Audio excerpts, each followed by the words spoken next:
सियासी संकट के बीच कांग्रेस ने online speak up for democracy अभियान चलाया, जिसमें कांग्रेस के पूर्व राष्ट्रीय अध्यक्ष राहुल गांधी समेत देश प्रदेश के कई नेताओं ने हिस्सा लिया।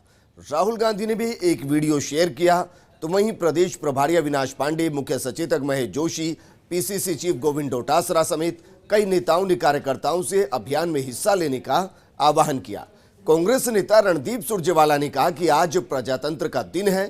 ये वो लोग हैं जिन्होंने पहले एमपी की सरकार को गिराने का काम किया, अब जनता द्वारा चुनी गई राजस्थान सरकार को गिराने का काम कर रहे हैं। भारतीय जनता पार्टी द्वारा लोकतंत्र की खुलेआम हत्या करने का खेल जग जाहिर हो चुका है। निर्वाचित विधायकों की खरीद फरोख्त में जिस तरह बीजेपी लगी हुई है, वो संविधान को निरंतर कुचलने का प्रयास है। आज पूरा देश अचंभित है, पूरा देश अवाक है कि जो कुछ हो रहा है। लोकतंत्र को जिस तरीके से खत्म करने की कोशिश भारतीय जनता पार्टी और उसके नेताओं द्वारा की जा रही है, यह निंदनीय है, शर्मनाक है। इसकी भर्त्सना की जानी चाहिए। हम सब इसकी निंदा करते हैं। और जिस प्रकार राज्यपाल महोदय ने सत्र बुलाने के मामले में अभी तक अपना रुख स्पष्ट नहीं किया है, ये पूरा देश देख रहा है। राज्यपाल महोदय को बताना चाहिए कि सत्र क्यों। सभी जानते हैं कि देश की संवैधानिक संस्थाओं और मूल्यों पर बीजेपी द्वारा निरंतर प्रहार किया जा रहा है। राज्य दर राज्य में लोकतांत्रिक तरीके से चुनी हुई सरकारों को धन, बल एवं केंद्रीय एजेंसियों के दुरुपयोग से अस्थिर करने का एवं गिराने का कुंठित कृत्य किया जा रहा है।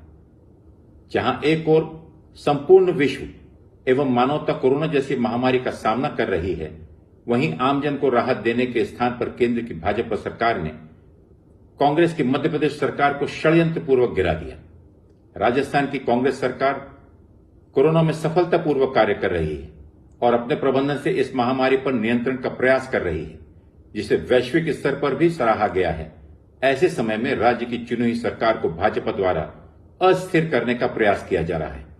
माननीय मुख्यमंत्री द्वारा प्रदेश में शीघ्र विधानसभा सत्र आरंभ किए जाने के आग्रह के बावजूद माननीय राज्यपाल महोदय द्वारा इसे अनदेखा किया जाना स्पष्ट करता है कि संवैधानिक संस्थाओं का दुरुपयोग कर केंद्र की भाजपा सरकार लोकतांत्रिक मूल्यों का परंपराओं के साथ खिलवाड़ कर रही है। भारतीय जनता पार्टी द्वारा लोकतंत्र की खुलेआम हत्या करने का खेल जगजाहिर हो चुका है।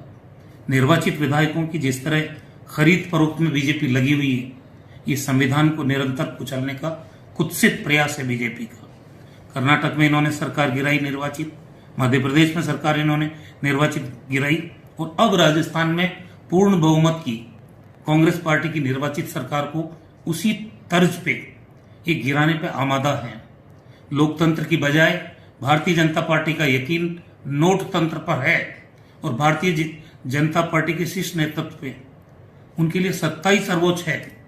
सत्ता अर्जित करने के लिए सब तरह के हथकंडे अपना रहे हैं आजकल ये, और सारी मर्यादाएं तोड़ दी इन्होंने और संविधान को तार तार करके और लोकतंत्र का गला घोट रहे हैं ये लोग। जिस तरह इन्होंने संवैधानिक संस्थाओं को मजबूर किया है, ED, income tax, CBI target कर करके अपने विरोधियों को कुचलने के रूप में इस्तेमाल की जा रही है। दहशत का वातावरण बना रहे, भय का वातावरण बना रहे। इससे लोकतंत्र को एक खतरा पैदा हो गया है। अब सवाल देश की जनता के सामने ये उठ रहा है कि देश में लोकतंत्र रहेगा या तानाशाही रहेगी।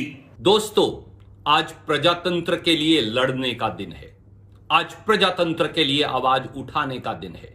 आज प्रजातंत्र बहुमत और जनमत को सत्ताधारियों की बेड़ियों से आजाद कराने का दिन है।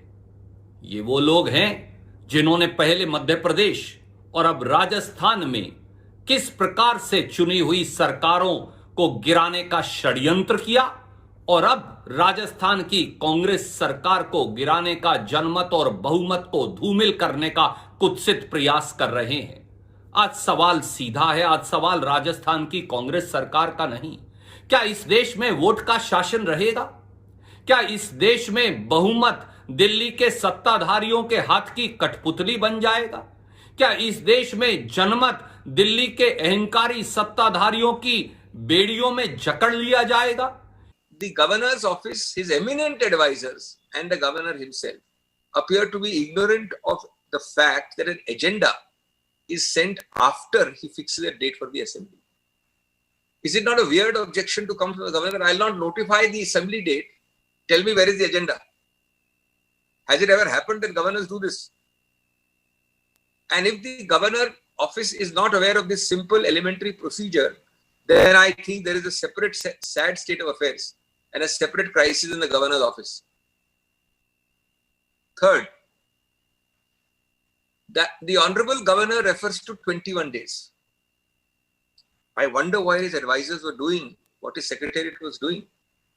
There are innumerable precedents of the Rajasthan Assembly itself and innumerable precedents of in several other assemblies in India that such time specifications like 21 or 15 days are directory and procedural. Assembly sessions can and have been repeatedly called at 7, indeed 5 days notice. I repeat,